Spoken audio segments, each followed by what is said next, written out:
Assalamualaikum dan salam sejahtera tuan-tuan dan puan-puan. Alhamdulillah hari ini Reno Mega mendapat satu lagi kepercayaan daripada customer kita.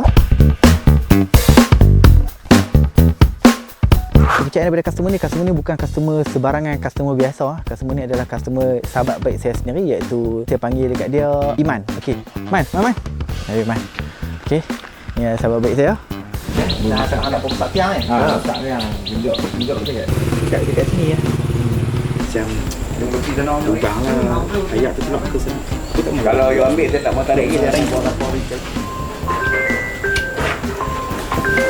Okay, dan dia juga sebagai penasihat MSCB, kalau untuk design pun dia yang bagi nasihat dekat saya. Okay, kalau hampa nak tahu rumah-rumah design MSCB tu, idea-idea tu banyak daripada dia. Kita akan rumah dari sini. Okey. Dia akan dulu. 3,000. Pun pecah semua. Man, hang tak sabar nak merenovasikan rumah hang ni.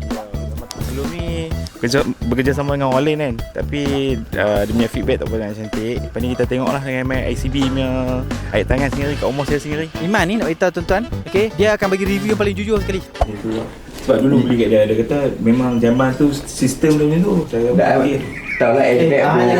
kata hang buat review direct dengan hati. ada bagi Kalau elok dia kata elok, tak elok dia kata tak elok. Tak kira kawan ke apa ke, dia bagi direct aja. Sebab dia seorang yang teliti. Jadi kita tengok kalau dia boleh bagi review yang elok dekat MSCB, ambil buat tu weh.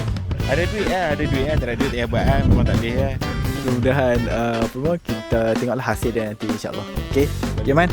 Baik, kita akan start rumah dalam masa terdekat ni. Kita akan start pecah dah. Okay guys, kepada tuan-tuan dan puan di luar sana yang ingin punya rumah di atas tanah sendiri, yang ingin merenovasi rumah, yang ingin menggunakan hikmat pelukis plan ataupun yang ingin menggunakan hikmat 3D designer dan interior designer, bolehlah hubungi Abang Pian guys. Okay guys, jumpa lagi. Tak tahu. Jumpa. Okay.